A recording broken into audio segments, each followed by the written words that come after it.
आज हम डिस्कस करेंगे management of hypertensive emergency in ICU. अगर एक स्ट्रोक का पेशेंट है जिसको थ्रोम्बोलाइज करना है तो हमारी क्या ड्रग ऑफ चॉइस रहेगी?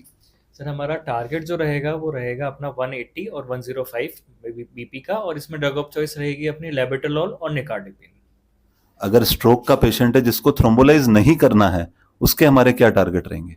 सर बीपी को मोर देन 220/110 से ज़्यादा आने पे, वो भी कंसिस्टेंट 3 रीडिंग ज़्यादा आने पे अपन इंटरवेंट करेंगे और ड्रग ऑफ चॉइस रहेगी लेविटोलोल और निकार्डिपिन। अगर एक हेमोरेजिक स्ट्रोक का पेशेंट है तो उसमें हमारे क्या टारगेट रहेंगे?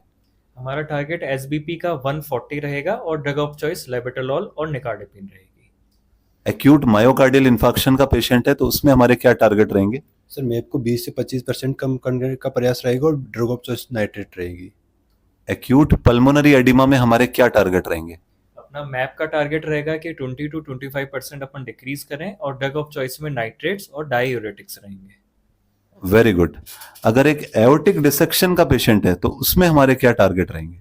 सर सिस्टोलिक बीपी को 120 से कम और हार्ट रेट को 60 से कम रखेंगे और ड्रग ऑफ चॉइस रहेगी लेविटोलोल और नाइट्रेट। गुड। पर हमें फर्स्ट बीटा ब्लॉकर यूज करेंगे और सेकंड हमें नाइट्रेट यूज करना है। अगर हम नाइट्रेट को फर्स्ट यूज करेंगे तो nitrate will cause reflex tachycardia, और रिफ्लेक्स टेकिकार्डिया से शीयर वॉल स्ट्रेस इंक्रीज होगा which will version aortic dissection.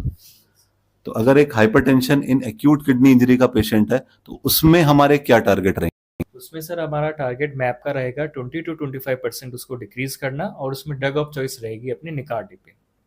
Very good. अगर एक्लेम्सिया का पेशेंट है तो उसमें हमारे क्या टारगेट रहेंगे? सर बीपी को मैप को 20 से 25% कम करने का प्रयास रहेगा और बीपी को 140/90 से कम नहीं रखना और ड्रग ऑफ चॉइस रहेगी। तो अब हम ड्रग डोजिंग के बारे में डिस्कस कर लेते हैं। लेबिटोलॉल की क्या डोज रहती है?